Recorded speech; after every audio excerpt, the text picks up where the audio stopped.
fam, that's what they call me. I promise that you'll never be lonely. Be the fam, that's what they call me. I promise that you'll never be lonely. Be the fam, that's hello students, फिर आपका एक बार Krishna institute में आपका एक बार और स्वागत है।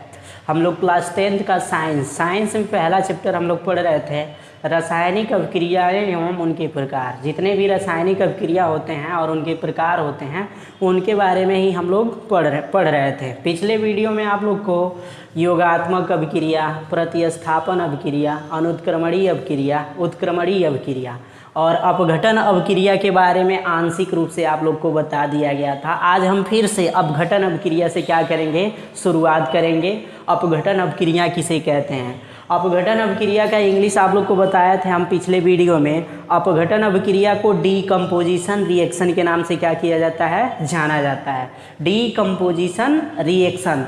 और अपघटन का मतलब भी समझाए थे। अपघटन का मतलब दो अलग अलग भागों में क्या हो जाना, दो या दो से अधिक भागों में टूट जाना। तो अपघटन का मतलब यही हुआ, दो या दो से अधिक भागों में टूट जाना। हम लोग इसका डिफिनीशन जानेंगे, अपघटन अभिक्रिया किसे कहते हैं। तो इसका जब शुरुआत करेंगे, वह अनुत्क्रमणीय अभिक्रिया जिसमें कोई पदार्थ होते हैं, किसी भी पदार्थ के अणु दो या दो से अधिक भागों में क्या हो जाते हैं, या दो या दो से अधिक सरल अणुओं में क्या हो जाते हैं, टूट जाते हैं। तो ऐसी अभिक्रिया को क्या बोला जाता है, अपघटन अभिक्रिया के नाम से जाना जाता है। एक बार और डिफिनीशन सुनेंगे आप लोग। यानी ऐसी अनुत्क्रमणीय अभिक्रियाएं जिनमें किसी पदार्थ का जो अणु होता है दो या दो से अधिक सरल अणुओं में क्या हो जाता है, टूट जाता है। तो ऐसी अभिक्रिया को हम अपघटन अभिक्रिया के नाम से क्या करते हैं, जानते हैं। इसको अपघटन अभिक्रिया बोला जाता है। और अपघटन बताए थे आप लोग को दो कारण से होता है। किसी भी पदार्थ का जो अपघटन होता है दो कारणों से होता है। एक तो ऊष्मा के कारण होता है और एक विद्युत के कारण होता है। जो ऊष्मा के कारण होगा उसको हम ऊष्मीय अपघटन, और जो विद्युत के कारण होगा उसे हम क्या कहेंगे, विद्युत अपघटन के नाम से क्या किया जाएगा, जाना जाएगा। डिफिनीशन एक बार और सुनेंगे। ऐसी अनुत्क्रमणीय अभिक्रिया जिनमें किसी पदार्थ का जो अणु होता है दो या दो से अधिक सरल अणुओं में क्या हो जाता है, विभक्त हो जाता है। तो ऐसी अभिक्रिया को हम क्या बोलते हैं, हम अपघटन अभिक्रिया के नाम से जानते हैं। जैसे एग्जाम्पल के रूप में समझा जाए, एग्जाम्पल के द्वारा देखा जाए अपघटन अभिक्रिया का डेफिनेशन, तो आप लोग को पिछले वीडियो में भी बताया थे। जैसे हम क्या करें, पोटेशियम क्लोरेट ले लेते हैं, 2KClO3, इसको पोटेशियम क्लोराइड बोला जाता है। पोटेशियम क्लोरेट,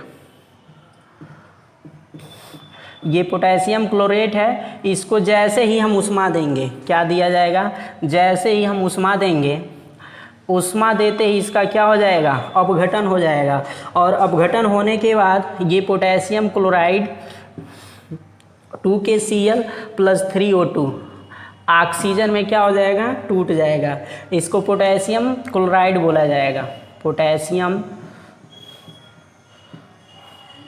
पोटेशियम क्लोराइड, और ये क्या हो जाएगा, ऑक्सीजन। पोटेशियम क्लोरेट को जब उष्मा दिया जाएगा तो इसका अपघटन होगा, तो ये पोटेशियम क्लोराइड और ऑक्सीजन में क्या हो जाएगा, अपघटित हो जाएगा। उसके बाद दूसरा एग्जाम्पल देख लेते हैं, 2FeSO4। 2FeSO4 का मतलब ये हुआ, ये आयरन सल्फेट है। इसको क्या बोला जाएगा, आयरन सल्फेट। जब इसको हम उष्मा देंगे, जैसे ही इसको उष्मा दिया जाएगा तो ये क्या हो जाएगा, ferrous trioxide, Fe2O3, ferrous trioxide, और प्लस क्या हो जाएगा, sulphur dioxide plus sulphur trioxide में क्या हो जाएगा, टूट जाएगा। ठीक है, यहाँ पे क्या किया गया है, यहाँ पे पोटेशियम क्लोराइड को जब उष्मा दिया गया है तो ये पोटेशियम क्लोराइड और ऑक्सीजन में क्या हो गया है, टूट गया है। ऐसे आयरन सल्फेट को जब उष्मा दिया गया है तो ये फेरस ट्राईऑक्साइड, सल्फर डाइऑक्साइड और सल्फर ट्राईऑक्साइड में क्या हो गया है, विभक्त हो गया है। तो ये हैं अपघटन अभिक्रिया। अपघटन अभिक्रिया में आप लोग को ये बताया गया है कि ऐसी अनुत्क्रमणीय अभिक्रियाएं, शुरू में क्या बोला जा रहा है, अनुत्क्रमणीय अभिक्रिया हैं जिनमें किसी पदार्थ का जो अणु होता है दो या दो से अधिक सरल अणुओं में टूट जाता है, तो ऐसी अभिक्रिया को अपघटन अभिक्रिया के नाम से जाना जाता है। अब अगला हम लोग पढ़ेंगे वियोजन अभिक्रिया। छठा नंबर पढ़ा जाएगा वियोजन अभिक्रिया। वियोजन अभिक्रिया क्या होता है अभी आप लोग को समझाया जाएगा। वियोजन और अपघटन में बहुत ज़्यादा डिफरेंस नहीं होता है, बस एक ही डिफरेंस होता है, वियोजन अभिक्रिया।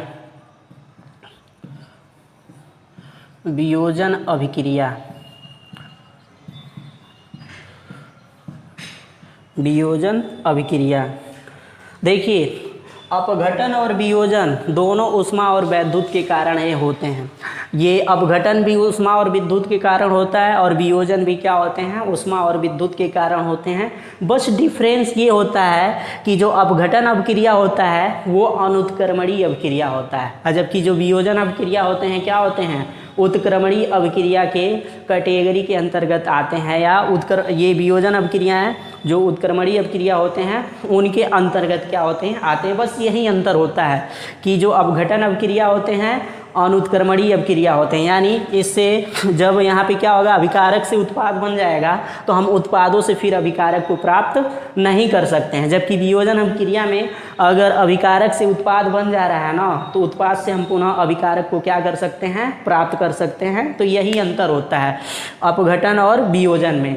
अपघटन क्या है, अनुत्क्रमणीय है, और वियोजन क्या है, उत्क्रमणीय अभिक्रिया है। यही इनमें मेन डिफरेंस है। और दोनों का जो ये अपघटन भी ऊष्मा और विद्युत के कारण होता है, वियोजन भी क्या होता है, ऊष्मा और विद्युत के कारण होता है। अगर वियोजन ऊष्मा के कारण होगा तो ऊष्मी वियोजन, अगर वियोजन विद्युत के कारण होगा तो उसको वैद्युत वियोजन के नाम से क्या किया जाता है, जाना जाता है। अब हम वियोजन अभिक्रिया का डिफिनीशन जानेंगे। वियोजन अभिक्रिया किसे कहते हैं, तो जैसे हम अपघटन में स्टार्ट किए थे ना, वह अनुत्क्रमणीय अभिक्रिया करके, तो यहाँ पे क्या किया जाएगा वियोजन में, वह वहाँ पे हम अनुत्क्रमणीय से स्टार्ट किए थे, यहाँ पे क्या करना है, उत्क्रमणीय से स्टार्ट करना है।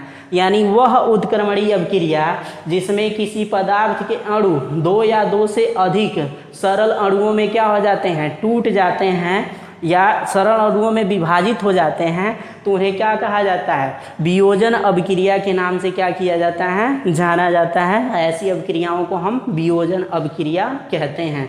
अब वियोजन भी क्या होता है, ऊष्मा के कारण होता है और वैद्युत के कारण होता है। जो वियोजन ऊष्मा के कारण होगा उसको ऊष्मी वियोजन, और जो वियोजन विद्युत के कारण होगा उसको हम क्या कहेंगे, वैद्युत वियोजन के नाम से क्या किया जाएगा, जाना जाएगा। इस प्रकार ये अपघटन अभिक्रिया और वियोजन अभिक्रिया रहे हैं। वियोजन अभिक्रिया का डिफिनीशन एक बार और सुनिए। ऐसी उत्क्रमणीय अभिक्रियाएं जिनमें किसी भी पदार्थ का जो अणु होता है दो या दो से अधिक अणुओं में क्या हो जाता है, दो या दो से अधिक सरल अणुओं में वियोजित हो जाता है, तो ऐसी अभिक्रिया को हम क्या बोलते हैं, वियोजन अभिक्रिया के नाम से जाना जाता है। जैसे एग्जाम्पल के रूप में देखा जाए, जैसे एग्जाम्पल के रूप में लिया जाए फास्फोरस पेंटाक्लोराइड PCl5, इसको फास्फोरस पेंटाक्लोराइड बोला जाता है, पेंटाक्लोराइड, फास्फोरस पेंटाक्लोराइड। अगर इसको हम क्या करते हैं, ऊष्मा देते हैं, जैसे ही इसको ऊष्मा देंगे ना, जैसे ऊष्मा देने का ये साइन हो जाएगा, गर्म किया जा रहा है तो ऊष्मा दिया जाएगा, तो ये फास्फोरस ट्राइक्लोराइड और फास्फोरस क्लोरीन में क्या हो जाएगा, टूट जाएगा। यानी जब हम फास्फोरस पेंटाक्लोराइड को ऊष्मा देंगे तो ये फास्फोरस ट्राइक्लोराइड प्लस क्लोरीन में क्या हो जाएगा, वियोजित हो जाएगा। और यहाँ पे देखिए डिफिनीशन में आप लोग को बताया गया है कि ऐसी उत्क्रमणीय अभिक्रिया जिनमें किसी पदार्थ के अणु जो होते हैं दो या दो से अधिक सरल अणुओं में क्या हो जाते हैं, वियोजित हो जाते हैं, तो ऐसी अभिक्रिया को क्या बोला जाता है, वियोजन अभिक्रिया के नाम से जाना जाता है। अपघटन और वियोजन में आप लोग को बताया गया था एक ही डिफरेंस होता है, अपघटन अभिक्रियाएं जो होती हैं अनुत्क्रमणीय होती हैं, जबकि वियोजन अभिक्रियाएं क्या होते हैं, उत्क्रमणीय अभिक्रिया होते हैं। जैसे यहाँ पे एक 2HI ले लिया जाए, दूसरा एग्जाम्पल, इसको हाइड्रोजन आयोडाइड बोला जाता है। ये हाइड्रोजन आयोडाइड है। हाइड्रोजन आयोडाइड को जैसे ही हम ऊष्मा देंगे ना, तो ये हाइड्रोजन और आयोडीन में क्या हो जाएगा, टूट जाएगा। तो यहाँ पे क्या हो जाएगा, हाइड्रोजन हो जाएगा और यहाँ पे आयोडीन हो जाएगा। ये दो या दो से अधिक भागों में क्या हो जाएगा, वियोजित हो जाएगा। ठीक है। तो इस प्रकार अपघटन अपक्रिया और वियोजन अपक्रिया रहे। एक यहाँ से ऐसा भी क्वेश्चन बन जाता है कि अपघटन और वियोजन अपक्रिया में क्या अंतर है, तो आप लोग बताओगे अपघटन अपक्रियाएं अनुत्क्रमणीय होती हैं जबकि वियोजन अपक्रियाएं क्या होती हैं, उत्क्रमणीय होती हैं। अब हम लोग आगे बढ़ेंगे 7वें नंबर पे। 7वें नंबर की अपक्रिया पढ़ेंगे हम लोग ऊष्माशोषी अपक्रिया। ऊष्माक्षेपी अपक्रिया के बारे में हम लोग जानेंगे। ऊष्माक्षेपी अपक्रिया क्या होता है। यहाँ ऊष्माक्षेपी का मतलब क्या हुआ, जो ऊष्मा बाहर निकालता हो, यानी सिंपली में इसका डिफिनीशन बोल सकते हैं ऊष्माक्षेपी नाम से। क्षेपण मतलब बाहर निकालना या फेंकना। तो ऊष्माक्षेपी अपक्रिया मतलब ऐसी अपक्रिया जिसमें अपक्रिया कंप्लीट होने के बाद उसमें से ऊष्मा क्या होती है, बाहर निकलती है। तो ऐसी अपक्रियाओं को क्या बोला जाता है, ऊष्माक्षेपी अपक्रिया के नाम से जाना जाता है। या दूसरे वर्ड में बोलें, ऐसी अपक्रिया जिसमें ऊष्मा क्या होता है, निर्मुक्त होता है। निर्मुक्त होने के बाद का मतलब हुआ बाहर निकलता है। तो ऐसी अपक्रिया को हम क्या बोलते हैं, ऊष्माक्षेपी अपक्रिया के नाम से क्या किया जाता है, जाना जाता है। अब ऊष्माक्षेपी अपक्रिया आप लोग को समझ में आ गया होगा कि ऐसी अपक्रिया जिसमें ऊष्मा क्या होती है, निर्मुक्त होती है। तो ऐसी अपक्रिया को ऊष्माक्षेपी अपक्रिया कहा जाता है। जैसे हाइड्रोजन, हाइड्रोजन आप लोग जान ही रहे होंगे, 2H2 हाइड्रोजन हो गया, और ये ऑक्सीजन से अपक्रिया करके क्या करता है, ऊष्मा निर्मुक्त करता है।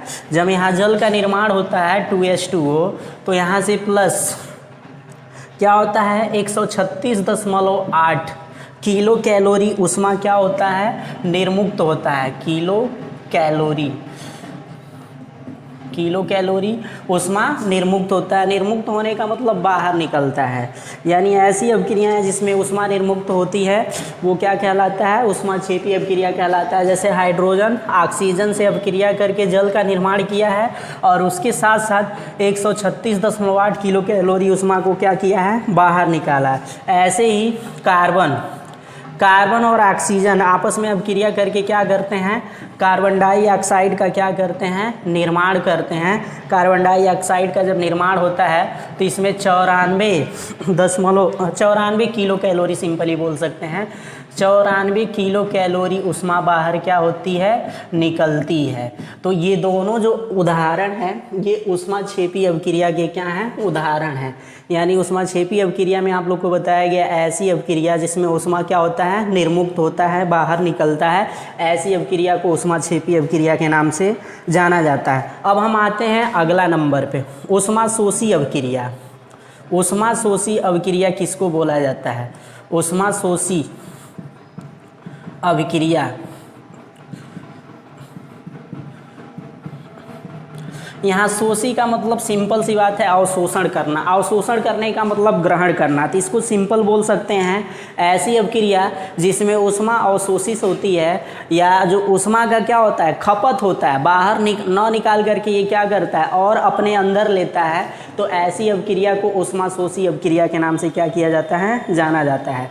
इसका डिफिनीशन अगर हम सही से बोलेंगे तो ऐसी रासायनिक अपक्रियाएं जिसमें ऊष्मा का क्या होता है, अवशोषण होता है, तो ऐसी अपक्रिया को ऊष्माशोषी अपक्रिया के नाम से जाना जाता है। जैसे एग्जाम्पल के रूप में हम देखें, यहाँ नाइट्रोजन ले लिया जाए, क्या ले लिया जाए, नाइट्रोजन ले लेते हैं और ऑक्सीजन ले लेते हैं, और यहाँ पे इसका अपक्रिया कंप्लीट कराने के लिए हमें क्या होगा, 42 किलो कैलोरी ऊष्मा की आवश्यकता होगी। अगर इतना ऊष्मा नहीं मिलेगा तो ये अपक्रिया कंप्लीट नहीं होगा, 2NO बनेगा। 2NO का क्या होगा, निर्माण होगा। यानी नाइट्रोजन और ऑक्सीजन गैस की जब अपक्रिया हम कराते हैं तो नाइट्रिक ऑक्साइड बनता है। ये नाइट्रिक ऑक्साइड है, तो इसमें इस अपक्रिया को कंप्लीट होने के लिए 42 किलो कैलोरी ऊष्मा की क्या होती है, आवश्यकता होती है। ऐसे ही अगर हम ले लें फास्फोरस पेंटाक्लोराइड PCl5 और इसको ऊष्मा अगर हम देंगे, ऊष्मा दिया जाएगा तो अभी ऊपर भी हम लोग इसको एग्जाम्पल के रूप में देखे थे, यहाँ पे क्या बन जाएगा, PCl3 फास्फोरस ट्राइक्लोराइड प्लस क्या हो जाएगा, Cl2 का क्या हो जाएगा, निर्माण हो जाएगा। इस प्रकार ये दोनों अपक्रियाएं क्या हैं, ऊष्माशोषी अपक्रिया के एग्जाम्पल हैं। देखिए ऊष्माक्षेपी अपक्रिया में बताया गया है कि ऐसी अपक्रियाएं जिनमें ऊष्मा निर्मुक्त होता है, बाहर निकलता है, उनको हम ऊष्माक्षेपी अपक्रिया बोलते हैं। हैं, जैसे हाइड्रोजन और ऑक्सीजन आपस में अभिक्रिया करके जल का निर्माण किए हैं और उसके साथ साथ 136 वाट किलो कैलोरी ऊष्मा को बाहर निकाले हैं। ये ग्रेफाइट मतलब कार्बन और ऑक्सीजन आपस में अभिक्रिया करके कार्बन डाइऑक्साइड का निर्माण किए हैं, तो 94 किलो कैलोरी ऊष्मा बाहर निकला है। उसी प्रकार इसमें ऊष्माशोषी अभिक्रिया में बताया गया है कि ऐसी अभिक्रिया जो ऊष्मा को क्या करता है, अवशोषित करता है, उसे ऊष्माशोषी अभिक्रिया के नाम से जाना जाता है, जैसे नाइट्रोजन और ऑक्सीजन। और ये रासायनिक अभिक्रिया कंप्लीट होने के लिए 42 किलो कैलोरी ऊष्मा की आवश्यकता हुई, तब जाके नाइट्रिक ऑक्साइड का निर्माण हुआ है। और यहाँ PCl5 फास्फोरस पेंटाक्लोराइड है, ये ऊष्मा लिया है तब जा कर के क्या हुआ, PCl3 और Cl2 में क्या हुआ है, टूटा है। अब हम लोग जानेंगे 9 नंबर अभिक्रिया है, उपचयन और अपचयन अभिक्रिया के बारे में जानेंगे। उपचयन क्या होता है और अपचयन क्या होते हैं, इन अभिक्रियाओं के बारे में जानना है। उपचयन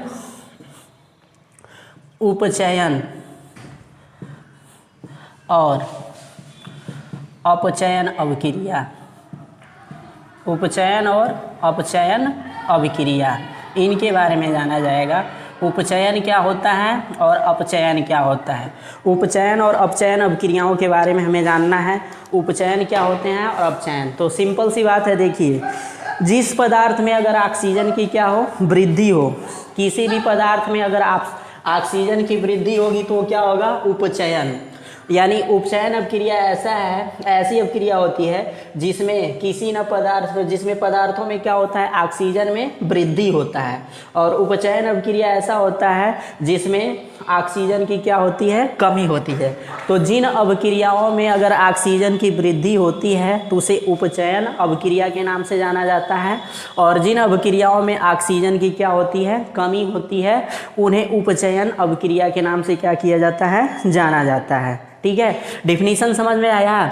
ऐसी रासायनिक अभिक्रिया जिनमें पदार्थों में क्या होता है, ऑक्सीजन की वृद्धि होती है, या सिंपली बोल सकते हैं ऐसी रासायनिक अभिक्रिया जिसमें ऑक्सीजन की वृद्धि होती है उसको उपचयन बोला जाता है। और ऐसी रासायनिक अभिक्रिया जिसमें ऑक्सीजन की कमी होती है उसे उपचयन अभिक्रिया के नाम से, उपचयन कह रहा है, अपचयन अभिक्रिया के नाम से क्या किया जाता है, जाना जाता है। जैसे एग्जाम्पल के द्वारा समझा जाए उपचयन अपचयन क्या होता है, तो यहाँ पे देखिए अगर हम कापर ले लेते हैं 2Cu और प्लस O2, कापर का अगर हम तापन करा देते हैं, तापन मतलब गर्म कर देते हैं, अगर गर्म करेंगे तो ये क्या हो जाएगा, 2CuO मतलब क्यूप्रस ऑक्साइड बन जाएगा। इसमें क्या हो गया, ऑक्सीजन की क्या हो रही है, वृद्धि हो रही है ना। जब ऑक्सीजन की वृद्धि होती है तो क्या होता है, उपचयन होता है। क्या होता है, उपचयन।